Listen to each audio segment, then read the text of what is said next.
The first transmission arrived precisely at 3:47 Universal Coordinated Time, bathing the world's communication centers in an ethereal azure light. Dr. Elena Rodriguez sat alone in the Pan-Global Communication Research Center, her dark eyes reflecting the pulsing holographic display that seemingly materialized from nowhere. The massive screen filled the circular room, casting intricate shadows across the advanced monitoring systems that hummed with quiet intensity. The Zarkonian message was nothing short of spectacular, a three-dimensional communication that defied current human technological understanding. Fractal patterns of light danced around complex geometric shapes, accompanied by a sound that seemed to bypass traditional audio reception and communicate directly with the neural pathways of the listener. Most observing scientists would later describe it as a combination of mathematical precision and emotional resonance. "Translation systems are struggling," muttered Dr. Hiroshi Tanaka, the center's lead linguist, his fingers flying across multiple holographic interfaces. "The communication matrix is unlike anything we've ever encountered." Elena leaned forward, her instincts telling her there was more to this transmission than met the eye.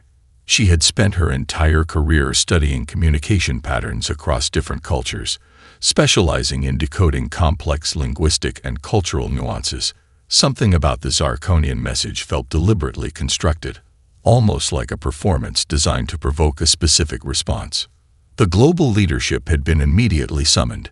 Emergency meetings erupted across continents, with political leaders, scientific experts, and military strategists gathering in secure facilities.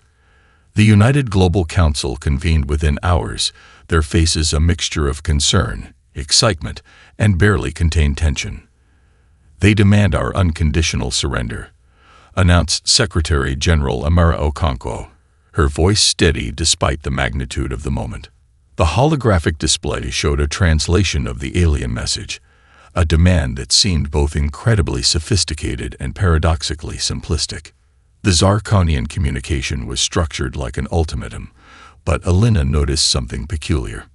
Embedded within the complex linguistic structure were subtle markers that suggested the aliens were working from a deeply ingrained cultural script.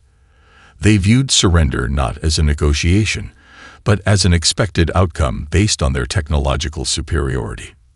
"They're not asking," Elena whispered to herself.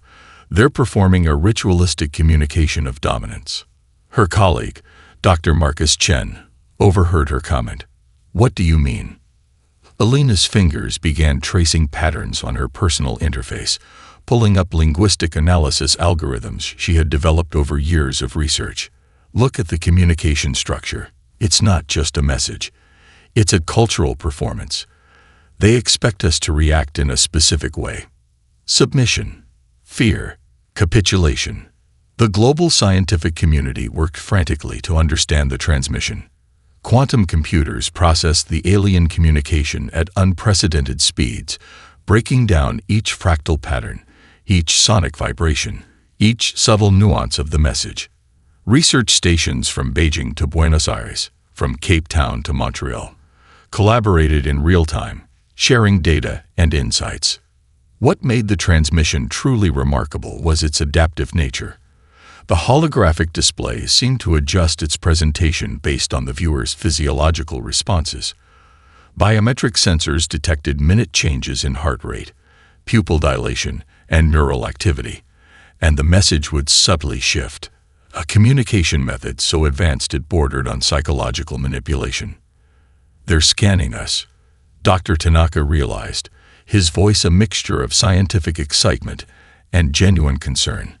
"Not just our communication systems, but our psychological responses." Elena Rodriguez saw something else. Where others saw an intimidating alien ultimatum, she saw an opportunity. The Zarkonians believed they understood humanity, but they had made a critical error. They had approached humans as a monolithic entity, failing to recognize the complex, adaptive, and fundamentally unpredictable nature of human civilization. As the world watched and waited, Elena began drafting a response. It would not be what the Zarkonians expected. It would not be a declaration of war, nor would it be a submission. Instead, it would be something far more dangerous. A message of calculated, intelligent uncertainty. The first move in a game the aliens had not yet learned how to play. The response began in a basement laboratory beneath the Tokyo Institute of Advanced Quantum Technologies. Akira Nakamura adjusted a series of quantum entanglement modulators, his fingers moving with the precision of a concert pianist. Around him, holographic displays flickered with complex algorithms that seemed to dance and breathe with a life of their own. Network initiation sequence confirmed. He murmured into his communication link. Thousands of kilometers away, Dr. Sofia Martinez in Buenos Aires nodded, her eyes never leaving the intricate data streams flowing across her monitors. What appeared to be a disparate group of researchers was actually the most sophisticated collaborative network ever assembled. They weren't just scientists. They were architects of a new form of global intelligence. Each team member brought a unique perspective. Quantum physicists, network engineers, cultural anthropologists, advanced machine learning specialists, and communication theorists. In Lagos, Chidi Okonkwo ran a series of predictive models that seemed to anticipate communication patterns before they could be fully formed. His algorithms were unlike anything in existing technological frameworks. They didn't just process information, they anticipated it. Each calculation was a complex dance of probability and potential, creating pathways of communication that were essentially invisible to traditional detection methods. "We're not building a defense," Alina Rodriguez explained during their secure, quantum-encrypted conference. "We're creating a living, breathing system of understanding." The network they were constructing was revolutionary. Traditional communication systems worked on a linear model of sending and receiving information. This new network was organic, adaptive, and fundamentally unpredictable. It could change its communication protocols in milliseconds, create decentralized information nodes that appeared and disappeared like quantum ghosts, and most importantly, learn. Dr. Priya Sharma in Mumbai had developed a breakthrough in adaptive linguistics. Her system could not just translate languages, but understand the cultural and psychological nuances behind communication. It could read between the lines, interpret subtext, and predict potential communication strategies with unprecedented accuracy. The Zarkonians think in rigid hierarchical structures, Priya explained to her colleagues. They see communication as a top-down transmission of power. "We're creating a network that's more like an ecosystem, constantly changing, adapting, evolving." The team's approach was deliberately unconventional. Where traditional military strategists might have suggested developing weapons or defensive technologies, this group was creating something far more powerful, a system of collective intelligence that could outthink any potential threat. Quantum computers in Cape Town processed massive amounts of data, creating predictive models that could simulate thousands of potential communication scenarios in the time it took to blink.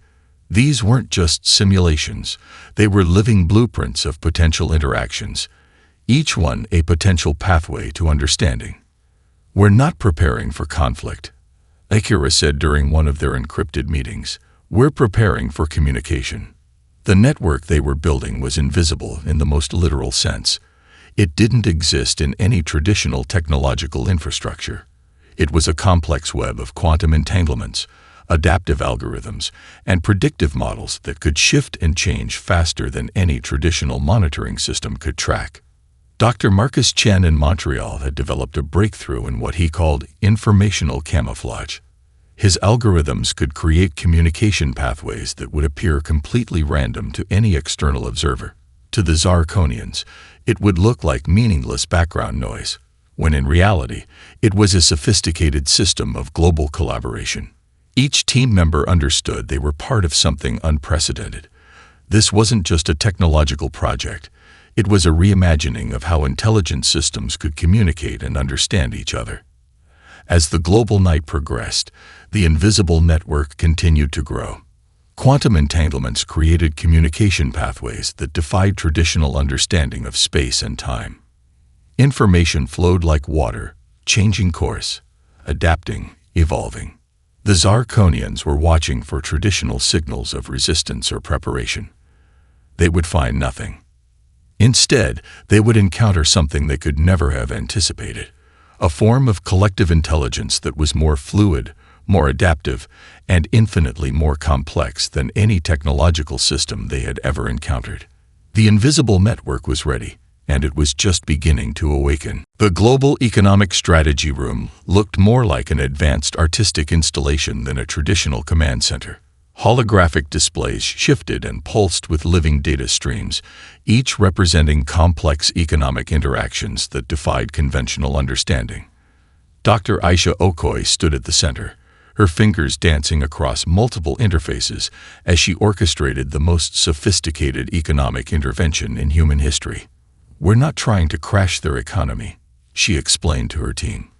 "We're creating a systemic pressure that will reveal the fundamental weaknesses in their economic model." The Zarkonian economic system was a marvel of galactic engineering, or so they believed. Built over millennia, it relied on a seemingly unbreakable network of resource distribution, trade routes, and predictive market algorithms. They had conquered countless civilizations by understanding and manipulating economic ecosystems with a precision that seemed godlike to younger spacefaring races. But they had never encountered human creativity. Dr. Okoye's team had spent months studying every available piece of information about Zarkonian economic structures. They discovered something crucial. The alien civilization's economic model was fundamentally rigid. It was a top-down system that left little room for adaptation, built on the assumption of permanent technological and cultural superiority. In Sao Paulo, a team led by Dr. Rafael Santos developed a series of economic algorithms that could introduce microscopic disruptions into the Zarkonian trade networks. These weren't traditional cyber attacks or financial manipulations. They were intelligent, adaptive interventions that would propagate through the economic ecosystem like a subtle virus. "Think of it as economic acupuncture," Raphael explained during their global strategy meeting. "We're not destroying their system. We're introducing precise points of pressure that will cause systemic recalibration." The first phase began with seemingly random market fluctuations in peripheral trade routes. A mineral shipment here would experience unexpected logistical challenges. A trade agreement there would encounter inexplicable bureaucratic complications. To an outside observer, these would appear as isolated incidents, but they were carefully calculated disruptions. Dr. Elena Rodriguez connected the economic strategy to their earlier communication research. "Economic systems are just another form of communication," she noted. "We're creating a dialogue that the Zarkonians don't yet understand how to interpret." In Mumbai, Dr. Priya Sharma's linguistic algorithms worked in concert with the economic team. They developed predictive models that could anticipate how the Zarkonian leadership would respond to each economic disruption. Each response would be subtly guided, creating a complex dance of economic interactions. The most brilliant aspect of their strategy was its invisibility. Traditional economic warfare left traces, dramatic market crashes, obvious manipulations. This approach was different. It was a slow, almost imperceptible transformation that would gradually erode the alien civilization's economic confidence. Quantum computers in Cape Town processed millions of potential economic scenarios every second. They weren't just predicting outcomes, they were creating a living, breathing economic model that could adapt in real time. Each calculation was a potential pathway, each data point a strategic opportunity. "We're playing a game they don't even know exists," Aisha remarked to her team. The first significant indication of their strategy's success came unexpectedly. Zarkonian financial reports began to show microscopic inconsistencies. Trade routes that had been stable for centuries started to experience unexplained inefficiencies. Leadership meetings became increasingly focused on these seemingly minor economic anomalies. What the Zarkonians didn't realize was that each of these anomalies was a carefully placed seed of transformation. The human economic team wasn't just disrupting their system. They were teaching it a new way of existing. As weeks turned into months, the Zarkonian economic model began to show signs of profound stress. Not a collapse, something far more interesting. It was beginning to adapt, to change in ways its original designers could never have anticipated. The economic transformation had begun, and humanity had just started to play. Deep in their communication centers, the Zarkonian leadership remained unaware that the game had already changed. They were looking for traditional signs of economic warfare, traditional resistance. They would find nothing traditional about what was coming. The research facility nestled in the mountains of New Zealand looked deceptively ordinary from the outside. Inside, Dr. Kai Chen stood before a holographic display that pulsed with impossible complexity, representing something that would redefine humanity's understanding of technological adaptation. "We're not reverse engineering," Kai explained to his international team. "We're engaging in a completely new form of technological dialogue." The captured Zarkonian technology had initially appeared incomprehensible. Most research teams would have spent decades trying to understand even a fraction of its complexity. But this team was different. They approached the alien technology not as a puzzle to be solved, but as a living system to be understood. Dr. Amaradaya, the quantum interface specialist from Dakar, had developed a breakthrough approach. Instead of trying to decrypt the technology using traditional methods, she created adaptive quantum interfaces that could communicate with the alien systems on their own terms. It was less about breaking a code and more about learning a language. "Think of it like learning to dance," Amara would often say. "You don't understand the dance by pulling it apart. You understand it by moving with it." The first major breakthrough came unexpectedly. A quantum adaptive interface created by the team began to resonate with the Zarkonian technology in ways no one had anticipated. It wasn't just reading the technology, it was beginning to understand its fundamental logic. In Tokyo, Akira Nakamura developed neural mapping algorithms that could translate the alien technological language into something human researchers could comprehend. These weren't simple translations. They were complex interpretations that captured the essence of the alien technological thinking. Their technology is more than just a tool, Kai realized during one of their global strategy sessions. It's a form of collective intelligence. Each piece communicates with every other piece in ways we're just beginning to understand. The team's approach was revolutionary. Where traditional technological research would attempt to control or replicate, they were creating something entirely new. An adaptive interface that could learn, grow, and transform alongside the alien technology.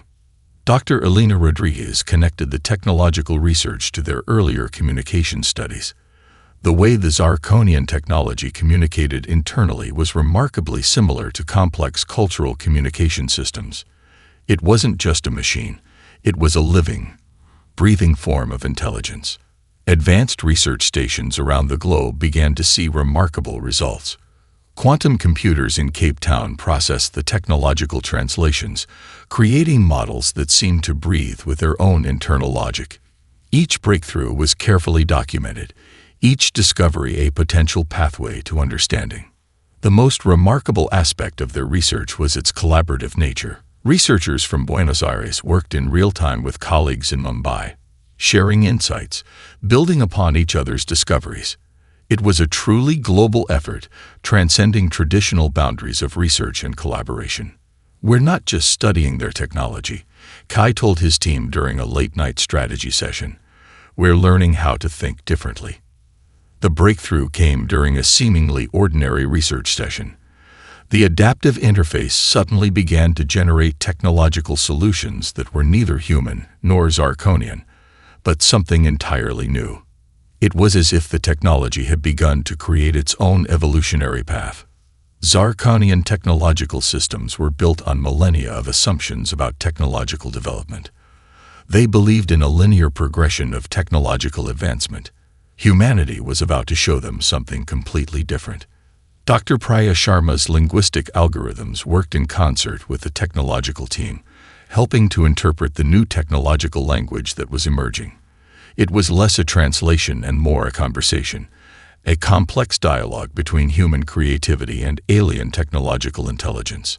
As weeks turned into months, the research team realized they were doing something unprecedented. They weren't just understanding alien technology.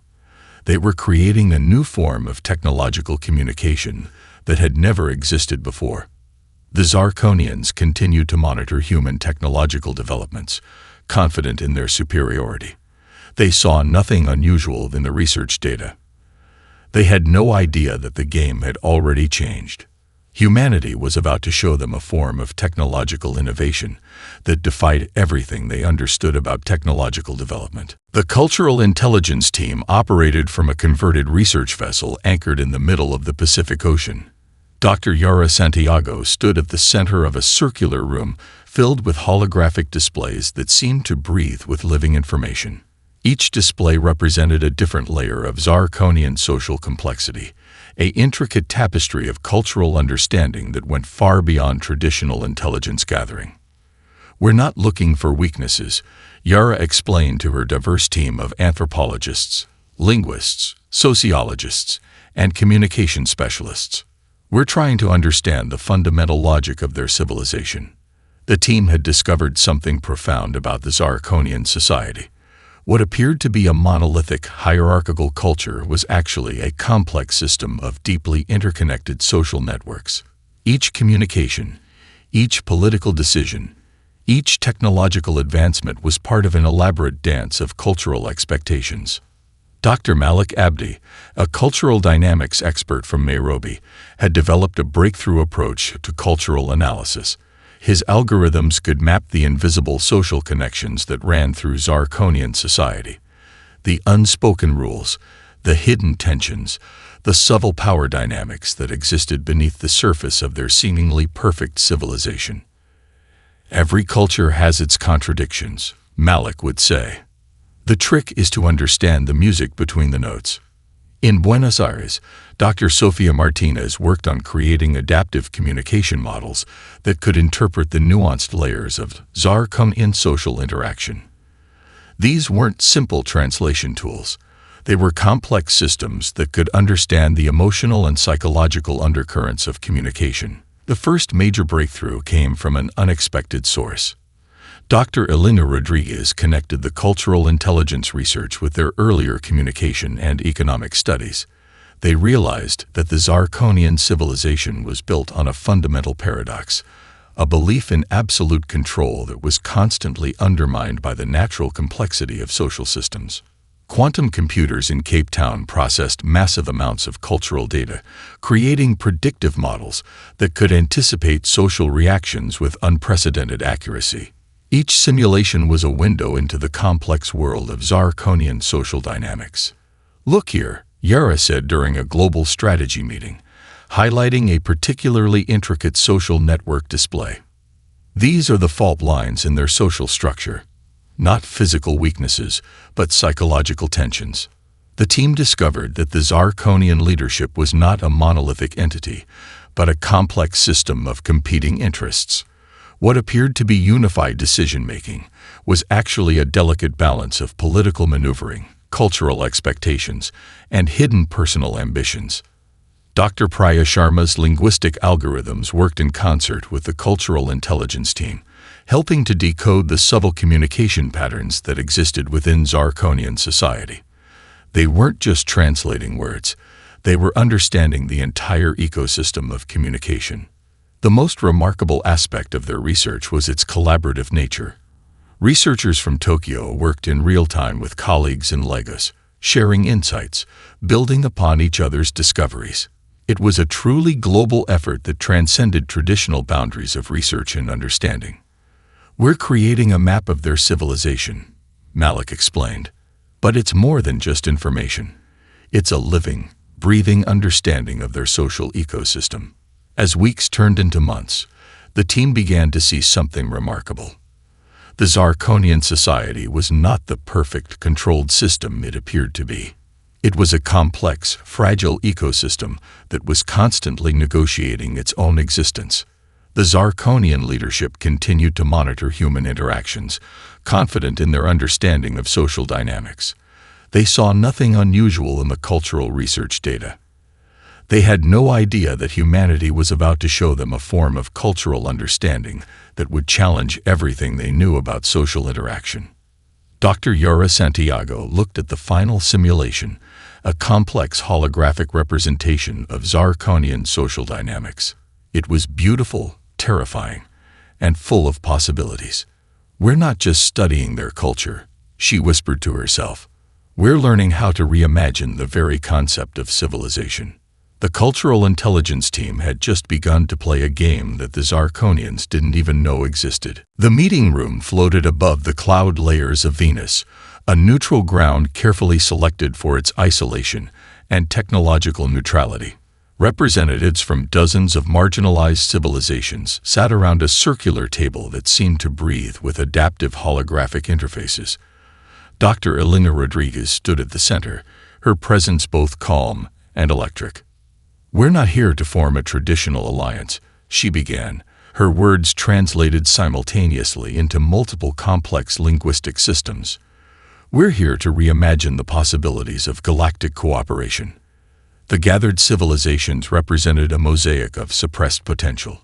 Each had been subjugated or marginalized by the Zarkonian Imperium for generations. There were silicon-based life forms from the methane clouds of Epsilon Indi, empathic energy networks from the quantum rifts of the Cassiopeia sector, and sentient crystalline beings whose entire civilization existed within complex molecular structures. Dr. Kai Chen worked alongside Elena, his technological breakthrough providing the communication infrastructure that made this unprecedented gathering possible. The adaptive interfaces they had developed could translate not just languages, but entire modes of communication that defied traditional understanding. Zara, a representative from the crystalline networks of Proxima Centauri, communicated through intricate light patterns that shifted with emotional complexity. Where previous attempts at communication would have failed, the human team's adaptive systems could now interpret these nuanced transmissions with remarkable clarity. "The Zarkonians believe control is maintained through separation," Elena explained. "We're going to show them the power of connection." The alliance wasn't a military strategy. It was something far more powerful, a collaborative network of shared potential. Each civilization brought something unique: technological insights, cultural wisdom, survival strategies developed over millennia of oppression. Dr. Malik Abdi's cultural intelligence research had been crucial. He had identified the invisible connections between these seemingly disparate civilizations, subtle cultural resonances that the Zarkonians had never understood. Each marginalized group had developed unique survival mechanisms that, when combined, created something extraordinary. In the Venusian conference chamber, something remarkable began to happen. Civilizations that had never communicated before started to find common ground. The silicon-based life forms shared technological adaptations with the energy networks. The crystalline beings offered insights into quantum communication that transformed how other species understood information transfer. "We are not fighting against something," announced Sin, a representative from the quantum energy networks. "We are creating something entirely new." Dr. Priya Sharma's linguistic algorithms worked in real time, creating adaptive communication protocols that allowed these diverse civilizations to understand each other at levels never before possible. It wasn't just translation. It was a form of collective intelligence that transcended traditional communication barriers. The Zarkonian monitoring systems, so confident in their ability to track galactic communications, saw nothing unusual. The meeting was happening in communication bands they couldn't even perceive, using adaptive technologies that rendered traditional surveillance obsolete. Dr. Sofia Martinez had developed predictive models that could anticipate potential points of collaboration. Each civilization's unique survival strategy became a piece of a larger puzzle, a collaborative network of potential that was far more powerful than any hierarchical system of control. "Our strength is not in uniformity," Elena told the gathered representatives. "Our strength is in our fundamental differences." As the meeting progressed, something extraordinary emerged. It wasn't a traditional alliance with rigid structures and defined hierarchies. It was a living, breathing network of potential, a collaborative ecosystem that could adapt, transform, and reimagine itself continuously. The Zarkonian Imperium had spent millennia believing that control was maintained through separation and hierarchical structure. They were about to learn a fundamental truth about the nature of complex systems. Diversity was not a weakness to be controlled. It was the most powerful adaptive mechanism in the universe. Dr. Elena Rodriguez looked around the room. The representatives from dozens of civilizations were no longer just individuals. They were the first nodes of a new kind of galactic communication. The alliance had begun, and the Zarkonians had no idea what was coming. The transformation began quietly, almost imperceptibly. Advanced communication nodes appeared in systems previously dominated by Zarkonian control, not as invasive technologies, but as adaptive communication networks that seemed to grow organically across galactic spaces. Dr. Elena Rodriguez stood on the observation deck of the Harmony Station, a neutral diplomatic platform positioned at the intersection of multiple star systems. The holographic displays around her showed a living, breathing map of galactic interactions that defied every previous model of interstellar communication. "We're not replacing their system," she explained to her team. "We're offering an alternative way of existing."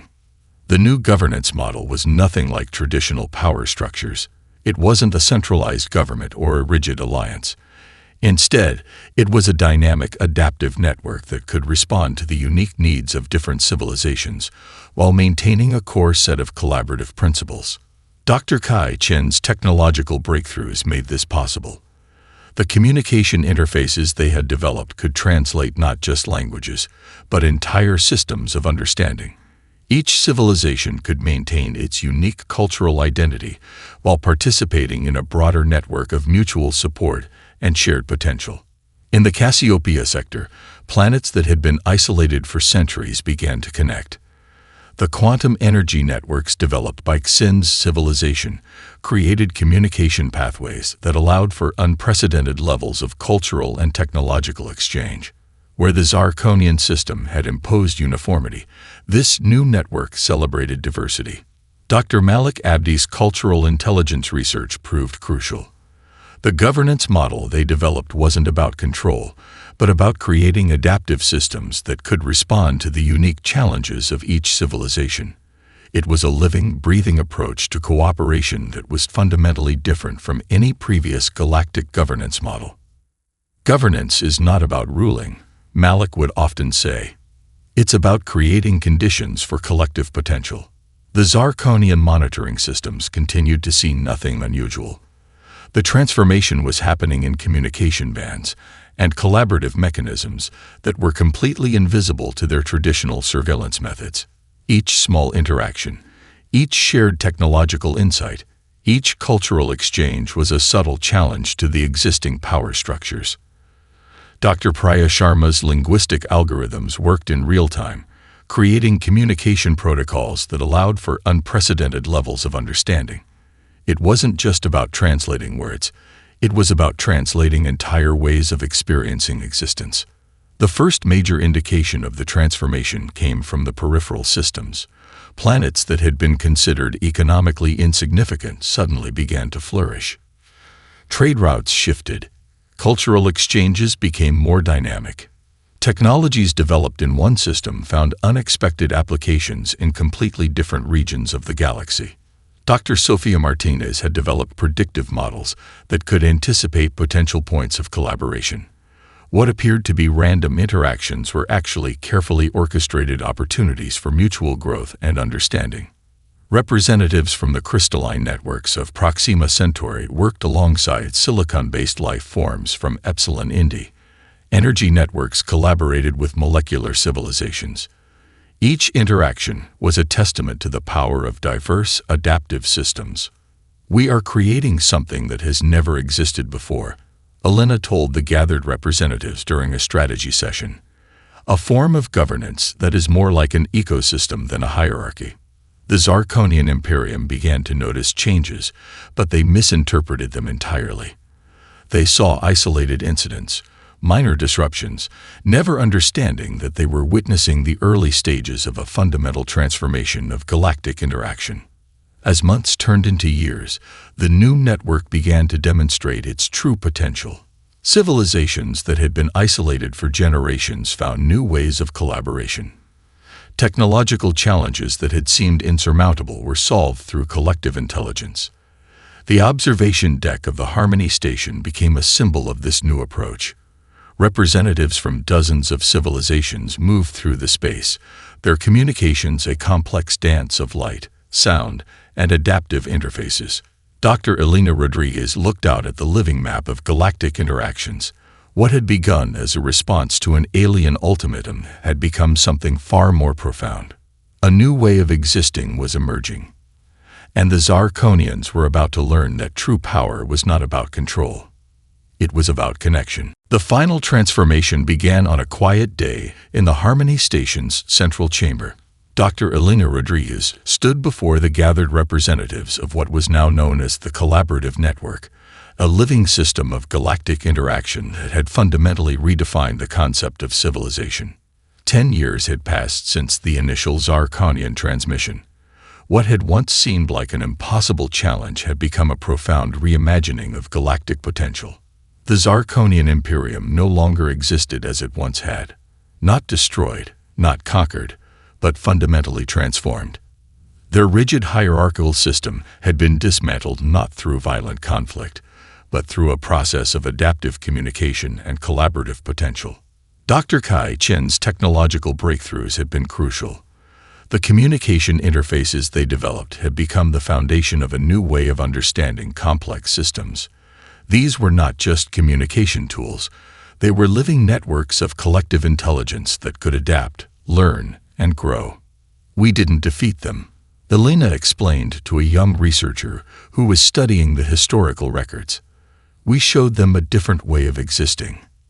The transformation had been so subtle that the Zarkonians hadn't realized it was happening until it was complete. Their monitoring systems, designed to detect traditional forms of resistance or conflict, had been completely ineffective against a strategy of collaborative potential. Dr. Malik Abdi's cultural intelligence research revealed the true nature of the transformation. The Zarkonian civilization hadn't been destroyed. It had been reimagined. Their hierarchical structures had dissolved, replaced by a network of mutual understanding and shared potential. Representatives from the crystalline networks of Proxima Centauri worked alongside former Zarkonian administrative specialists. Silicon-based life forms collaborated with energy networks that had once been considered incompatible. Each interaction was a testament to the power of adaptive communication. Civilization is not about control, Malik would often say. It's about creating conditions for collective growth. Dr. Priya Sharma's linguistic algorithms had been key to this transformation. They had created communication protocols that could bridge not just language differences, but entire ways of experiencing existence.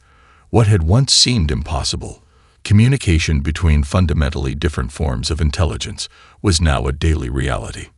The economic systems that had once been the backbone of Zarkonian control had been completely reimagined.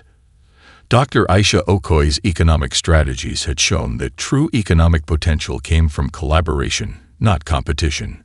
Trade routes that had once been rigid hierarchical systems were now dynamic, adaptive networks of mutual benefit. On the observation deck of the Harmony Station, a young Zarkonian diplomat stood next to a representative from the quantum energy networks. Their communication was a complex dance of light, sound, and adaptive interfaces, a form of interaction that would have been impossible a decade earlier. We thought we understood the universe, the Zarkonian diplomat said, her communication translated through multiple adaptive interfaces. We were wrong. The galactic map had been completely transformed. What had once been a hierarchy of controlled systems was now a living, breathing network of potential. Civilizations that had been isolated for generations were now part of a collaborative ecosystem of mutual growth and understanding. Dr. Sofia Martinez's predictive models had been proven correct. The adaptive network they had created was more than just a governance system. It was a new way of existing. Each civilization could maintain its unique identity while participating in a broader network of shared potential. Elena Rodriguez looked out at the living map of galactic interactions. What had begun as a response to an alien ultimatum had become something far more profound. A fundamental reimagining of what civilization could be. The Zarkonian ambassador approached her, a complex holographic representation of respect and understanding forming around her communication interface. "We never understood," the ambassador said. "Power is not about control. It's about connection." Elena smiled. The game had changed, and humanity had shown the galaxy a new way of playing. The epilogue was simple, yet profound. Carved into the central memorial of the Harmony Station were words that would define a new era of galactic understanding. In diversity, there is strength. In connection, there is potential.